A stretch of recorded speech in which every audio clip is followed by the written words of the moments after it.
Lahat at least convinced ng lahat ay nasa gitna tayo ng labanan. Laban dito sa coronavirus and variants. At mayroong nag-forward na sinasabi na ang virus na ito ngayon ay kaya niyang mag-camouflage, kaya niyang magtago, kahit na wala kang ubo, wala kang lagnat, o kaya ang mga pain sa iyong joint o weaknesses, okay naman ang iyong gana sa pagkain.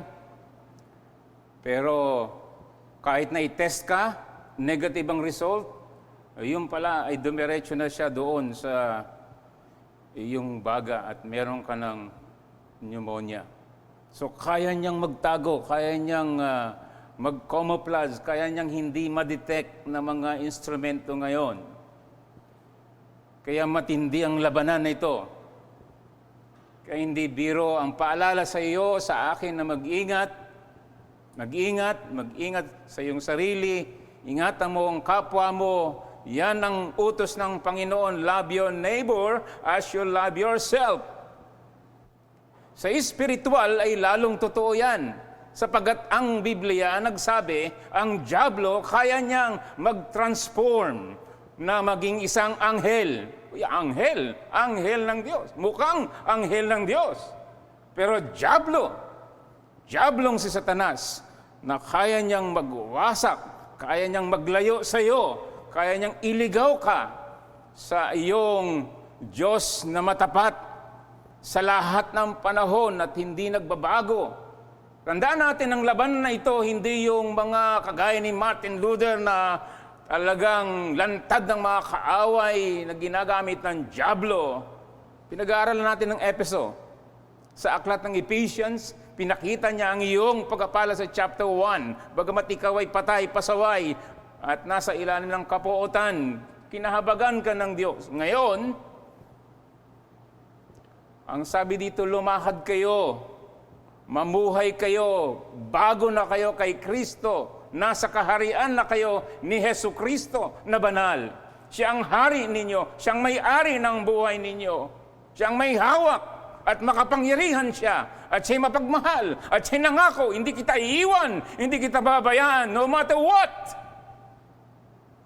Walk in humility. Walk in love. Lumakad kayo ng may karunungan, hindi mga mangmang. And then sa chapter 5, sa pag-aasawa, yan ang labanan. Kahit Kristiyanong mag-asawa, hindi kanya tatantanan 24 oras. Kahit na ikay maraming kaalaman at karanasan sa Diyos at sa ministeryo ng Diyos. Sa mga magulang at sa mga anak, yung pagsunod sa kanyang kautusan, yung paggalang sa iyong magulang, yung pagmamahal sa ating mga anak. Yan ang labanan. At mukhang nagtatagumpay siya sa maraming tahanang winasak niya. Kaya anong sinabi dito ng ating Panginoon na nagligtas sa atin, na nagmamahal sa atin? Dito sa talatang ating pinag-aaralan. This is now my last series, so I will just summarize this. In Ephesians chapter 6, verse 10 to 20, gusto kong basahin ulit itong teksto natin. Verse 10, ito ang salita ng Diyos. Hindi ko ito salita. Salita ng Diyos ito sa iyo. Ano man ang kalagayan mo ngayon. Kung ikay mananampalataya, itong sabi ng ating Diyos, Efeso 6:10 sa kahuli-hulihan, patuloy kayong magpalakas sa Panginoon at sa kapangyarihan ng kanyang lakas. Isuot ninyo ang buong kasuotang pandigma ng Diyos upang kayo'y makatagal laban sa pakana ng dyablo. Sapagat ang ating pakikipaglaban ay hindi laban sa laman at dugo, kundi laban sa mga pinuno, laban sa mga may kapangyarihan, laban sa mga kapangyarihan hindi nakikita na nag-ahari sa sanlibutan, sa kadilimang ito, laban sa hukbong espiritual ng kasamaan sa kalangitan. Kaya't kunin ninyo ang buong baluti ng Diyos upang kayo'y makatagal sa araw ng masama. At kung magawa na ninyo ang lahat ay tumayong matatag, kaya tumindig kayo ng inyong mga baywang ay nabibigkisan ng katotohanan, nasuot ang baluti ng katuwiran, at nakasuot sa inyong mga paa ang pagiging handa sa ebanghelyo ng kapayapaan.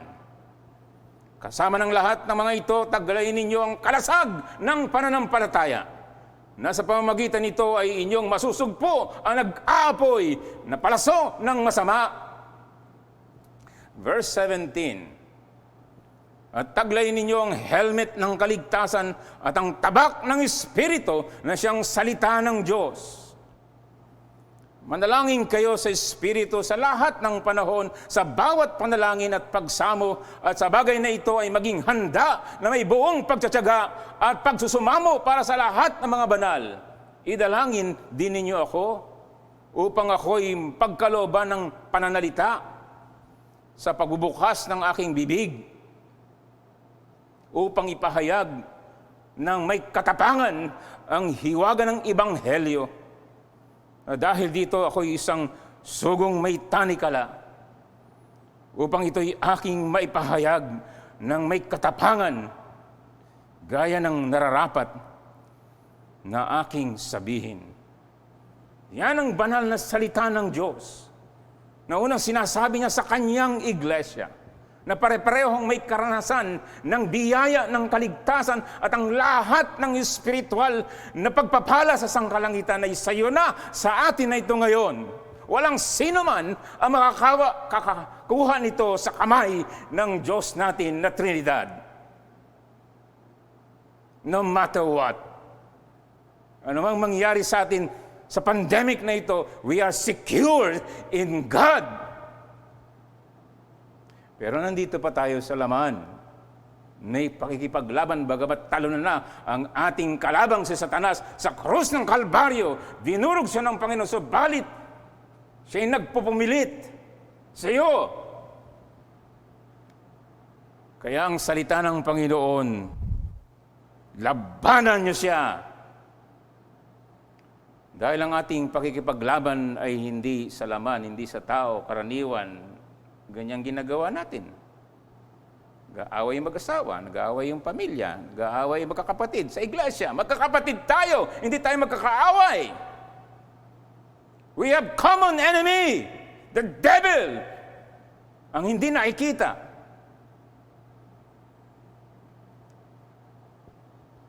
So itong mensahe sa atin ng ating Diyos. Ginamit na si Pablo, kahit nakabilanggo siya, nakikipaglaban siya, kahit nakabilanggo, hindi kayang ibilanggo ang salita ng Diyos. In fact, may naligtas doon sa bilangguan. That's the power of God and His Word. Kaya ang sabi dito, magpakalakas kayo. Wala tayong lakas sa sarili na. Huwag tayong magkunwari. Wala tayong lakas sa sarili natin.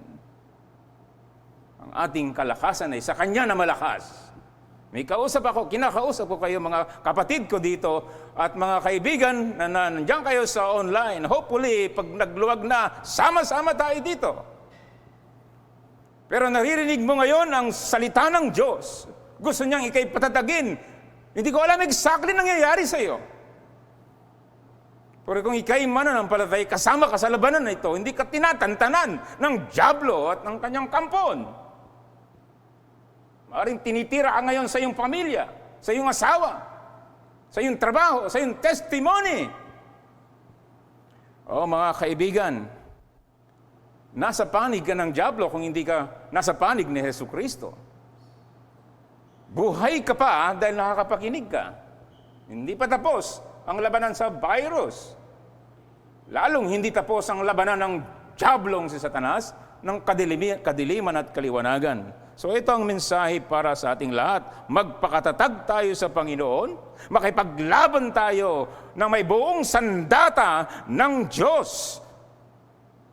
At manalangin tayong walang humpay sa lahat ng panahon upang tayo manatiling matatag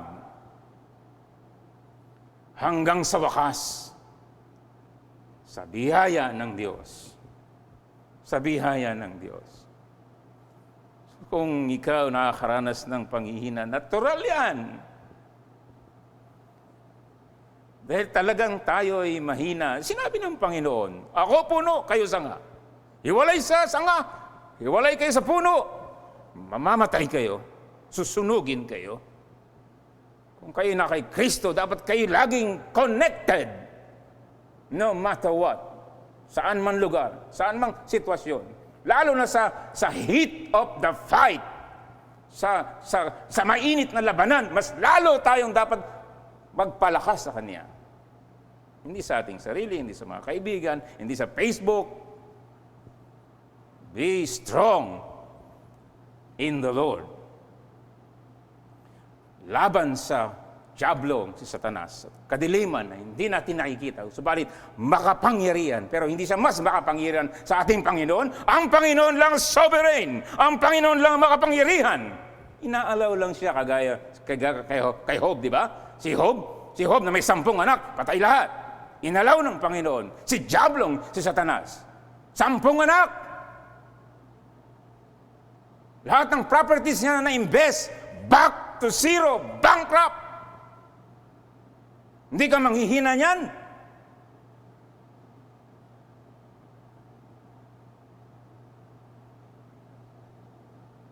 Nilagyan pa ng bukol mula ulo hanggang talampakan.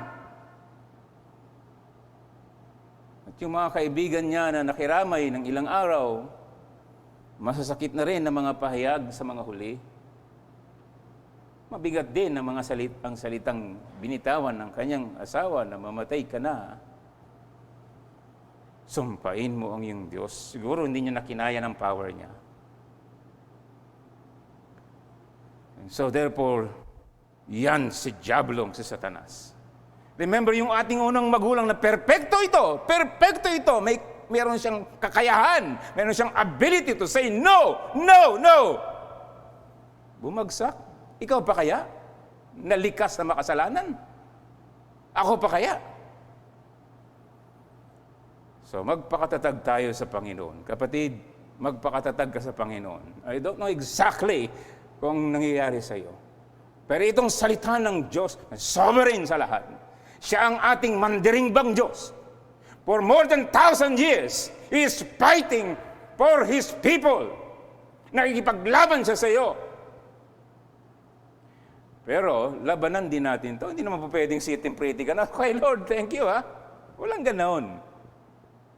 Nilagay tayo sa army ng Diyos. Therefore, we must be fully equipped. Napag-aralan natin noong nakaraan, yung belt of truth, yung katotohanan dapat mahigpit.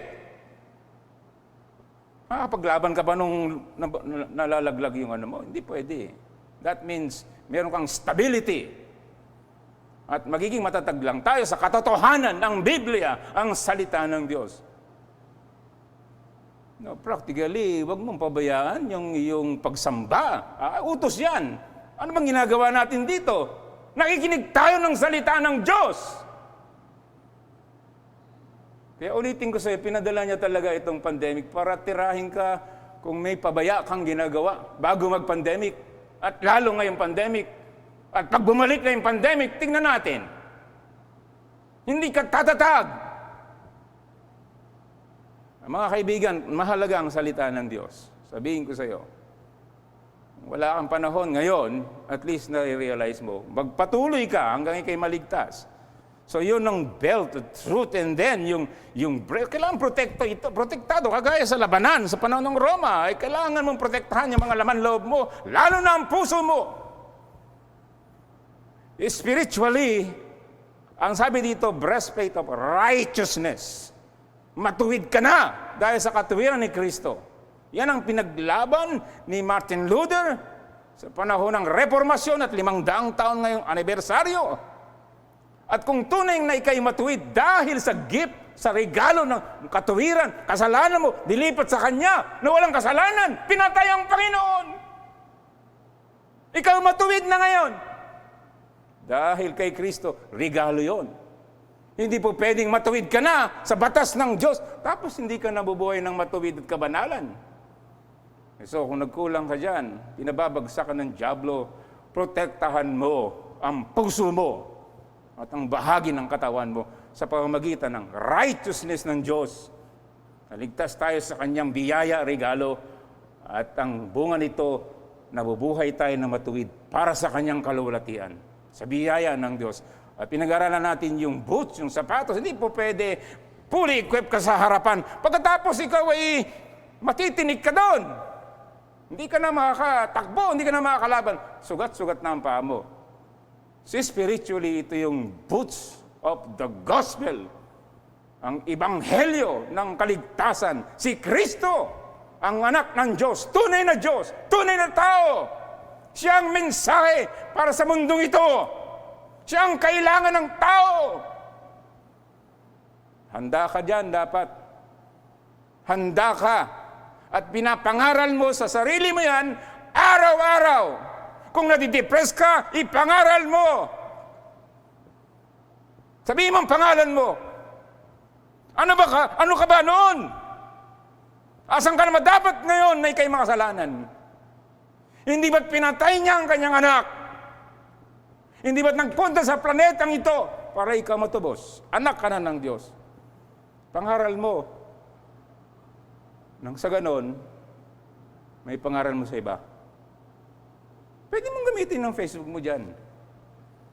Hindi yung puro depression ng pinopost mo o mga problema mo sa buhay. Sabihin mo yung magandang balita para sila din ay makapaglaban at lumakas. Makinig kayo ha. Tumigil na kayo kung ang mga pinopost nyo ay hindi na-glorify. Nagkakamali tayo minsan. Kasi mabilis magpindot eh. Mali pala. Ang hirap magbura na minsan. Kaya mag-ingat. Number 4, yung shield. May maliit, may malaki. Una sa iglesia ito, kaya mayroong malaki na kung saan pagkay sinabat na nag-aapoy at kung wala kang shield, sunog ka, patay ka, sunog kang buhay. Patay ka. Kaya yung shield, protekta. And then kung sama-sama kayo, di ba may mga Roman sila na kapag sila ay nagsama-sama, parang naglalak yan eh. Kaya para siyang isang formidable na matibay na parang pader. Pero sama-sama sila doon. Walang solo-solo dito. Ang tunay na mga mananampalatay, pare-parehong masasama, pare-parehong niligtas sa ebanghelyo. Ngayon, sama-sama din na nakikipaglaban. Hindi, Lone Ranger, walang ganon. Sama-sama kayong may protekta ng pananampalataya. Shield of faith. Pananampalataya mula sa Biblia. Ang Biblia ay pahayag ng Diyos. Ang Bibliang ito, regalo ng Diyos. Hindi natin malalaman ang kanyang kapangyarihan at kalooban kung di niya sinabi sa Biblia. At tayo, benepisyaryo, na naisalin ito sa lingwahe na intindihan natin, Ingles o Tagalog o Bisaya, dahil sa ninuno natin ng mga reformer sa biyaya ng Diyos.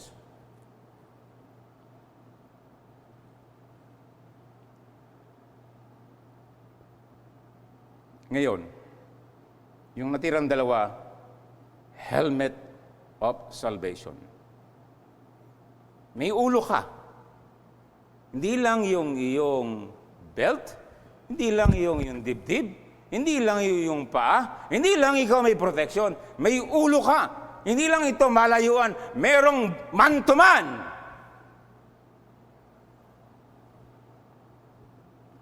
And so, kailangan natin ng helmet of salvation.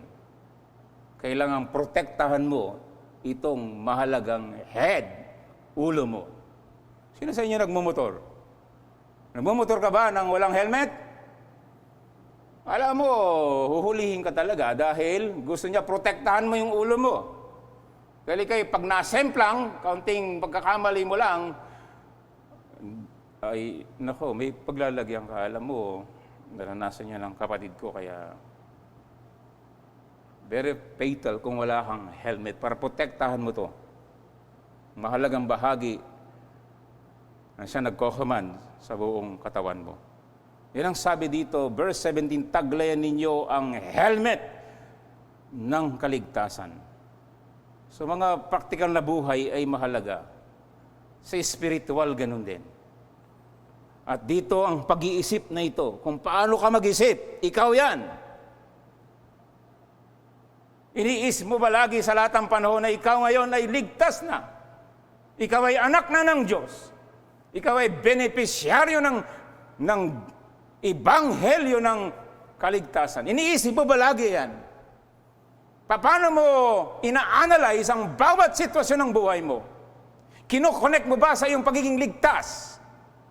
Any issues in life, may connection ba sa iyo bilang ligtas? Dalawa lang ang tao, ligtas o hindi. Para tayo makipaglaban kay Diablong si Satanas na makapangyarihan sa kadiliman, kailangan din natin protektahan ang ating ulo, ang ating kaisipan. Paano ka mag-isip? Anong iniisip mo ngayon? Ngayon, pandemic. 1 taon na. Akala mo, 1 buwan lang. Paano ka mag-isip dyan? May connection ba sa iyo na nahabag na hindi ka naman karapat-dapat ay iligtas ka sa pamamagitan ng kamatayan ng kanyang anak? Kung hindi, o kulang, purihin ng Panginoon, you're still alive. We are still alive by the grace of God.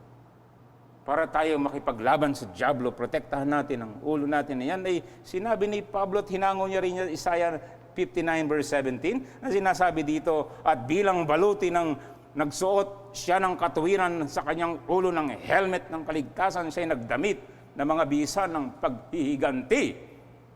Bilang kasuotan at bilang balabal sa sarili at binalutan ng sikap. Sinabi ito sa bayan niya na pasaway. Sa kabila ng pagpapala, sila ay sumamba sa Diyos-Diyosan at hindi nagpupuri sa Diyos. Ginamit ng Diyos ang masamang taong Babylonia at sila ay pinatapon at winasak at pinahirapan.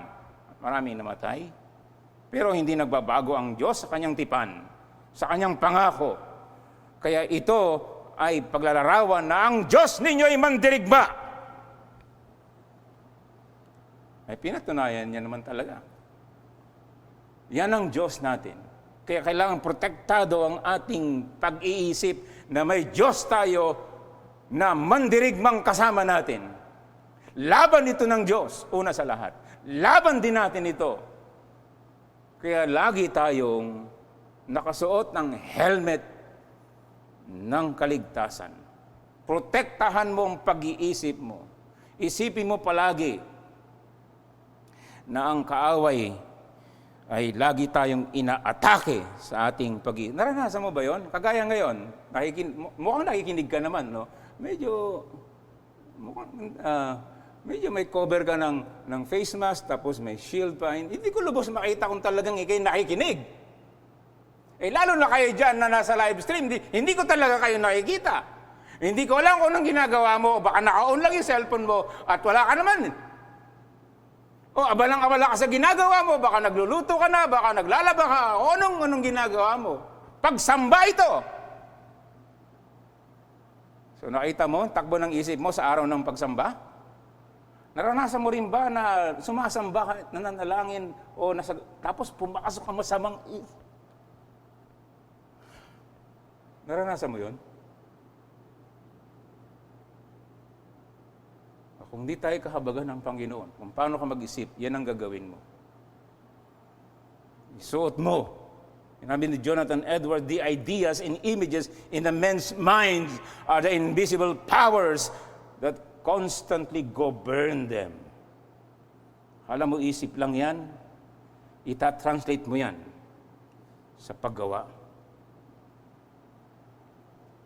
Sinabi ng Marcos 7:20-23, mula sa puso. And then sa isip, lumalabas. Protekta mo ang pag-iisip mo sa mga pananaw ng sanlibutan. Kaya sinabi ko, lagi may connection, anumang issue sa buhay, na ikaw ay ligtas sa biyaya ng Diyos. Ligtas ka na ngayon. At nagliligtas siya sa ngayon, mga kapatid, mga kaibigan. At kung ligtas na tayo, huwag kayong basta-basta nakikihalo sa mga pag-iisip ng sanlibutan. Sinabi ng sanlibutan na ang homosexual ay lifestyle lang yon. Tapos yun ang tumatakbo sa isip mo. Nakikisang-ayon ka? Alam mo ang ginawa ng Diyos sa Sodom and Gomorrah? Tinuruan ka niya. So yun ay kasalanan. Hindi siya lifestyle lang. Yun ay kasalanan at parurusahan. Mahabag nawa ang Panginoon na sila'y magsisi at sumampalataya. Pero nag-umpisa dito, di ba? Paano ka mag-isip? Mag-isip ka ng ligtas ng Diyos. Paano ka nag-iisip sa anumang bagay? Sabi ng Roma 12, mga kapatid, sinasaba ko sa inyo, alang-alang sa kahabagan ng Diyos. Ialay ninyo, ihandog nyo ang buhay nyo, bulang buhay, banal na kasiyasiya sa Diyos. Na siya niyong makatwirang paglilingkod. Huwag ninyong tularan ng sanlibutang ito. Magbago kayo sa pamagitan ng pagbabago ng inyong pag-iisip upang mapatunayan ninyo kung alin ang mabuti at kasiyasiya na lubos na kalooban ng Diyos. So itong pag-iisip natin, dadalin tayo niyan kung anong iniisip natin. Ganong ka makapangyarihan ng dyablo at marami na sabihin ko sa iyo ng mga leader ng Christian Church. Pero pumasok sa utak nila at ginawa nila. Maaring ikaw din, maaring ako din. So, i-apply natin yan sa panahon natin. Pandemic ngayon, ang daming problema talaga. Trabaho, apektado, kalusugan, apektado. Kung may karamdaman, paano ka iniisip mo ba na ikaw ay ligtas na may sakit? Ligtas ka sa biyaya ng Diyos. Bagamat may pandemic ka, ligtas ka sa biyaya ng Diyos. Kung wala kang trabaho dahil nagsarado yung kumpanya, ligtas ka na walang trabaho sa ngayon, pero hindi kanyang pababayaan. Anak kanya eh. Kung mayroon kayong mga problema sa iyong mag-asawa, kailangan ninyong magsisi dahil gagamitin ng diablong si Satanas yan eh. Pareho kayong ligtas, pareho kayong hindi pa nasa langit. Kung kayo ay nag-iisip na sa inyong mga anak, nag-iisip ka ba na magulang na ligtas sa mga anak mo? Hindi tayo perfecto. Marami tayong pagkukulang din sa ating mga anak sa pamamaraan. Kung mayroong pagkakautang, kayang bayaran, hindi pa makabayad. Ligtas na hindi pa makabayad eh. Kung ikaw ay may obligasyon sa gobyerno, hindi mo pa magawa, dapat mong gawin. O sa politika natin, sinasang-ayunan mo ba yung Pangulo, yung hindi? Yung mga iniisip niya, mga pamaraan niya, paano ka mag-isip? Nag-iisip ka ba ligtas sa pananaw ng politika? Minsan nagkakamali tayo dito, kaya kailangan ingat tayo kay diablong si Satanas. Ano naman yung usapin ng vaccine? Nag-iisip ka ba sa bagay na yan na isang taong ligtas? O basta ka lang nag-iibigay ng iyong opinion? So maganda ito, di ba mga kapatid? Sa lahat ng area ng buhay natin, i-connect natin dahil tayo ngayon ay kinahabagan ng Diyos. Kaya suot ninyo lagi yan, na tayo niligtas sa biyaya ng ating Diyos sapagkat ang kalaban natin siya'y makapangyarihan at marami siyang pinabagsak. Isipin natin na tayo ay may niligtas sa kapangyarihan ng kasalanan. Hindi na boss natin si Satanas. Dati yon. Ngayon, ang Panginoon na. Pero hindi siya tumitigil. At sa kapangyarihan ng kasalanan, kahit sa guilt, niligtas tayo. Huwag nating kaliligtaan na ang kaligtasan na ginawa sa atin ng Panginoon, na tayo ay mga taong bumagsak sa kasalanan at walang abilidad ni anuman, pero sa biyaya ng Diyos, protektahan mo yan. Sa biyaya ng Diyos lamang tayo naliligtas, wala tayong kapangyarihan ni anuman, at ito'y regalo ng Diyos. Dapat siyang bibigyan natin ng papuri lamang sa kanyang habag sa atin. Lagi mong protektahan ang isip mo kung sino si Jesus at anong ginawa niya sa krus. Kapag nag-i-interview kami, lagi kami tinatanong yung bagay niyan, sino si Jesus sa iyo? Anong ginawa niya sa krus ng Kalbaryo? So, ating laging i-connect ang ating mga pag-iisip na tayo'y kinahabagan ng Diyos. Niligtas na tayo sa kapangyarihan, niligtas na tayo sa ating mga kasalanan ngayon, at sa darating pa, ang Panginoon ay babalik at ganap tayo nasasama sa Kanya magpakailanman. Sa makatuwid, niligtas tayo sa kasalanan upang maging mga banal na tao ng Diyos. So dapat lumalago ka rin sa kabanalan. Lagay mo yan, lagi. Lumalago tayo sa kabanalan. Lumalago din tayo dapat sa kasiguruhan na tayo ay niligtas sa biyaya ng Diyos. So protektahan mo. Yan ang utos ng Diyos. Labanan natin ang diabolong si Satanas. Ngayon, nakita ka ba ng kompleto mula sa belt, dito sa dibdib, dito sa paa niya, mayroon siyang shield, mayroon siyang helmet, wala siyang espada, ay yari ka rin. Yan, sabi dito sa ika-6, verse 17, taglay ninyong helmet ng kaligtasan at tabak ng Espiritu na siyang salita ng Diyos. Double-edged sword. At yun ang salita ng Diyos. Alam niyo sa labanan na yun, napakamahalaga noon, maliit, malaki. Kailangan mong makipaglaban. Face to face, man to man. Sa espiritual, salita ng Diyos yun. Kailangan taglay lagi natin yung sandata, defensive, offensive, salita ng Diyos. Ganun kahalaga na ating malaman, matutunan, salita ng Diyos sa pangangaral, sa devotion, sa personal na pag-aaral. Huwag kang magpabaya, huwag tayong magpabaya. Dahil matalino, makapangyarihan, nagko-camouflage ang diablo at magaling ang diablo sa salita ng Diyos. Tines niya nga ang Panginoon. Sa Matthew 4, ikaw ba anak ng Diyos? Di ba nakasulat? O, gawin mo yan, no? Tinapay ang bato na yan. Anak ka naman ng Diyos. Patunayan mo. Bibigay ko sa lahat ng ito. Sambahin mo. Ang lakas talaga niya.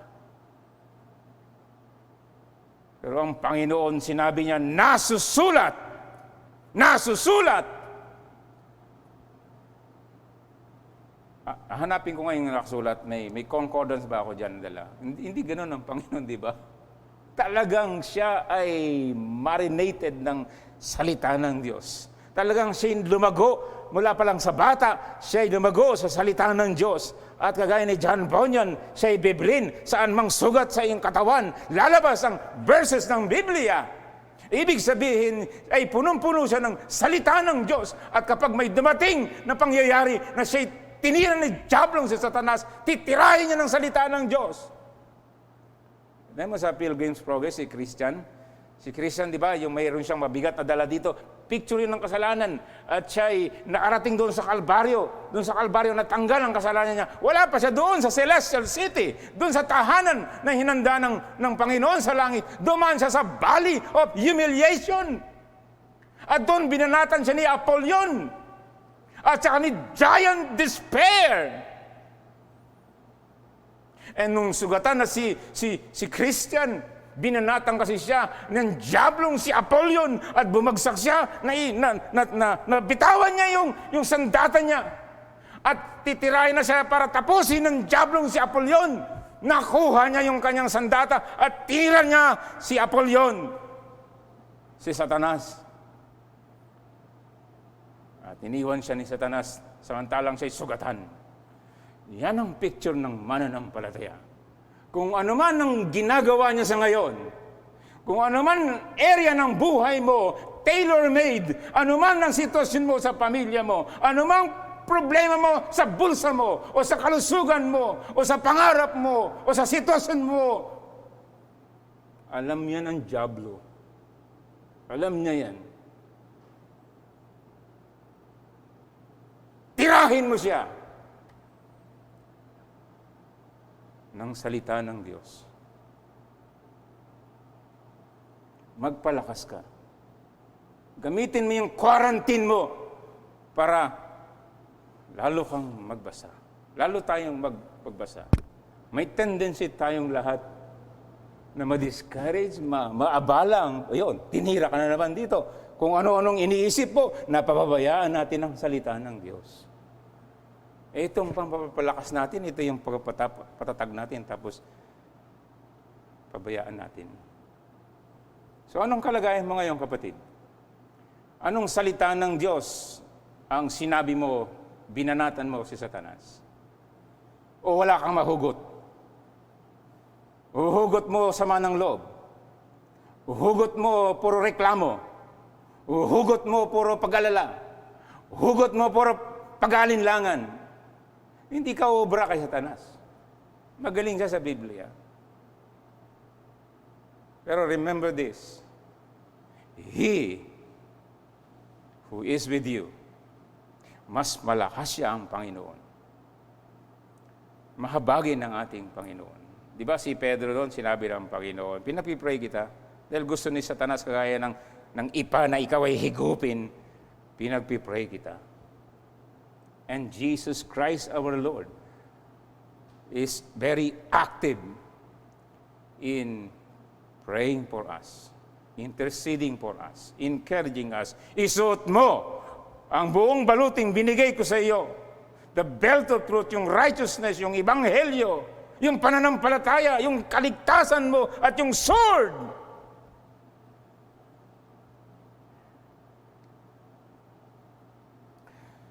Purihin ng Panginoon, mga kapatid ko.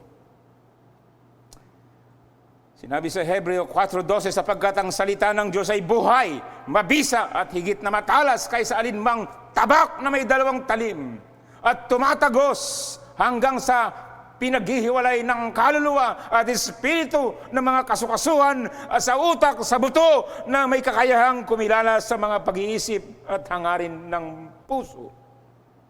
Gaano man katigas ang puso mo, ang salita ng Diyos kayang i-penetrate sa iyong buong kaluluwa.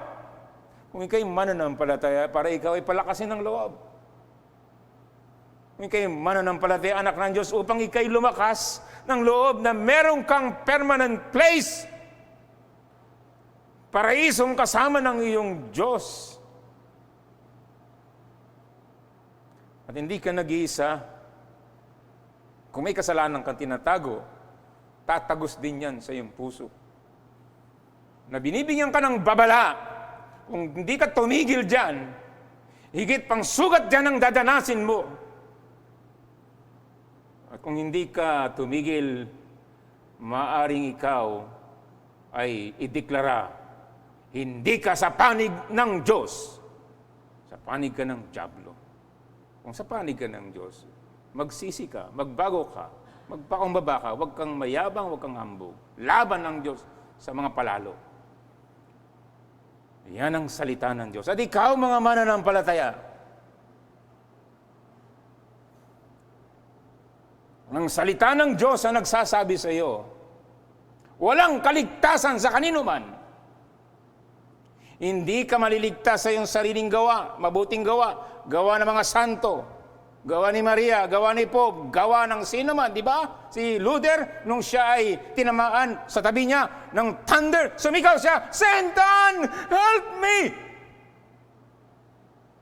O, magmamongka ko. O, ginawa niya talaga. Lahat! Pero, walang kapayapaan. Sapagat ang Diyos ay banal, banal, banal. Hanggang mabasa niya ang Roma 1:17, na sa biyaya lang ng katuwiran ng Diyos, ikaw ay pawawalang sala. Regalo niya, gift niya. Yan ang salita ng Diyos na sana'y tumagos sa iyo, mga kaibigan. Sapagat ang salita ng Diyos ay reliable. Itong sandatang ito, mula pa ng tatagang sanlibutan, more than how many years? 6,000? 7,000 years? Yan pa rin ang salita ng Diyos na gumawa ng langit ang lupa sa pamamagitan ng salita ng Diyos, nagkaroon ng universe. pamamagitan ng salita ng Diyos, marami ang na-born again. Marami naligtas.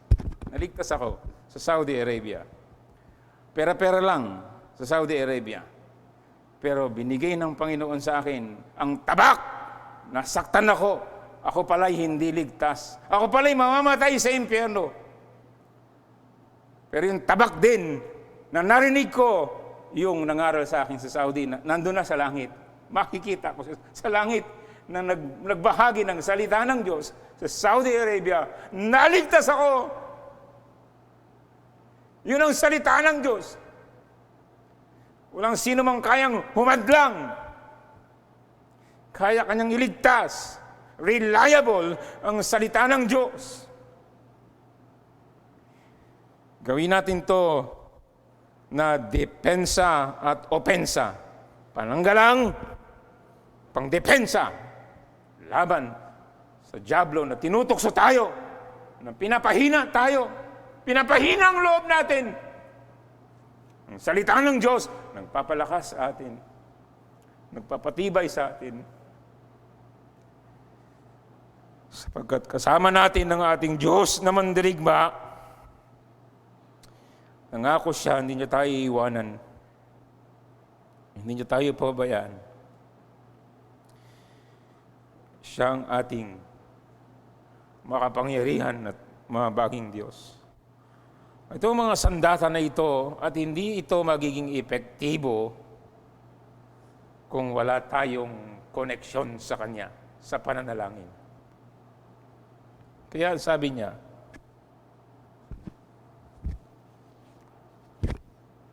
manalangin kayo sa Espiritu. Verse 18. Sa lahat ng panahon, sa bawat panalangin at pagsamo, sa bagay na ito ay maging handa na may buong pagtsatsaga at pagsusumamo para sa lahat ng mga banal. Idalangin din ninyo ako upang pagkalooban ng pananalita ng pagbubukas ng aking bibig upang ipahayag ng may katapangan ang hiwaga ng Ebanghelyo. Dahil dito ako isang sugong may tanikala upang ito'y aking may pahayag ng may katapangan gaya ng nararapat na aking sabihin. Lahat ng sandata sa belt, kailangang manalangin na Diyos. Maging maigpit nawa ang iyong katotohanan sa akin. O Diyos, ang iyong katwiran ay maging matibay sa aking dibdib. Ang Ebanghelyo sa aking mga paa na may kandaan sa Ebanghelyo nawa, O Diyos, ay iyong patibayin at maging handa. O dakilang Diyos, ang pananampalatayang ito'y patibayin mo. Sapagat sinabi mo, kahit maliit na butil ng binhi ng genuine na pananampalataya, ay maaaring maagawa ng mga dakilang bagay dahil sa iyo na makapangyarihan. Bigyan mo po ako ng biyaya na maprotektahan nitong ulo na ito, na ako'y niligtas mo sa biyaya at ngayon ay ligtas magpakailan paman sa iyong biyaya. O Diyos, tulungan mo ako paggamit nitong salita ng Diyos. O Diyos, Espiritu Santo, help me to remember your word, to preach to my own life. Ang salita mo nawa, una sa lahat, tumagos sa puso ko. Upang ako ay magsisi sa mga nakatago o lantad na kasalanan. Upang ako na may kayabangan na iyong ibaba, maging humble, kagaya ng Panginoong Hesukristo. O Diyos Espiritu Santo, tulungan mo ako sa aking katamaran. Masipag sa mga gawain sa mundo na pangsamantala lamang. Walang masyadong ginagawa sa iyong kaharian na pang walang hanggang. O Diyos Espiritu Santo, ang iyong salita nawa, ay huwag kong ikahiya. Sapagat sinabi mo, sino mang ikahiya ko, ikakahiya mo rin ako doon sa langit. O Diyos, turuan mo ko ng lahat ng uri ng panalangin. kahit anong kalagayan. Pasalamat, paghingi, nag-aalinlangan, mabigat, kahit anong panalangin, turuan mo ako, Panginoon. Para mga sandatang ito, maghamit ko. O Diyos, nawa, kagaya ni Martin Luther, siya'y naging tapat hanggang sa wakas. Nabanggit niya sa kanyang huling buhay, sapagkat ganun lamang ang pag-ibig ng Diyos sa sanlibutan. Binigay mo ang iyong bugtong na anak, upang sino man ang sumampalataya hindi mapapahamak, kundi magkaroon ng buhay na walang hanggang sana sa huling hininga. Ay huwag kong kaligtaan ng ebanghelyo na ito. Nabiyaya mo, O Diyos. Huwag sanang tabunan ng mga problema, mga nais ng buhay, mga pansamantala lamang. O Diyos, punuin mo ko ng pagpapasalamat at pagsamba. Huwag sana ako maging reklamador. Ang mga reklamador, pinatay mo doon sa panahon ng Israel. Paikot-ikot sila ng 40 taon hanggang sila'y mamatay lahat. 40 taon na naglibing si Moses sa disyerto. O Diyos, Espiritu, tulungan mo ko na magbunga sa Espiritu ng pag-ibig, ng pagpapasensya, ng kahabagan. O Diyos, gamitin mo ko sa natitirahang buhay na lamang para sa iyong kaluwalhatian, para sa iyong kapurihan. Magpakatatag kayo sa Panginoon. Labanan niyo ang dyablo. At manalangin na walang humpay upang maluwalhati natin ang ating Diyos. Si John MacArthur nagsabi sa aklat ng Ephesians, nagsimula na dinala tayo sa kaitaasan, sa kalangitan, sa lahat ng mga pagpapalang sa atin na. At nagtapos siya na tayo'y nakaluhod sa kanyang harapan, na may kababaan at nagtitiwala sa kanyang buong sandata upang tayo ay maging matatag hanggang sa wakas. Ay manalangin. O Diyos namin, purihin ka. Hindi sapat ang mga bibig na ito, pero purihin ka, aming Diyos. Purihin ka. Purihin ka.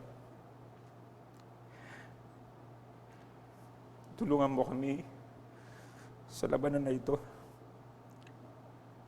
Magamit namin ang lahat ng ito ng iyong espiritual na sandata laban kay Diabolong si Satanas at kadiliman. Patatagin mo kami, palakasin mo kami. Tulungan mo kami mag-glorify ka at maging magalak lagi sa iyo, Panginoon. At maipahayag ka namin saan man may pagkakataon kahit sa gitna ng pandemic. O Lord, magligtas ka, Panginoon. Marami nang namatay sa coronavirus. Sana po ilapit mo sila. Buksan mo ang puso nila kagaya ni Lydia. Bigyan mo sila ng libreng pananampalataya at pagsisisi. At hayaan mo na mag-glorify ka nila. O Diyos, purihin ka sa pangalan lamang ng Panginoong Hesus Kristo. Amen.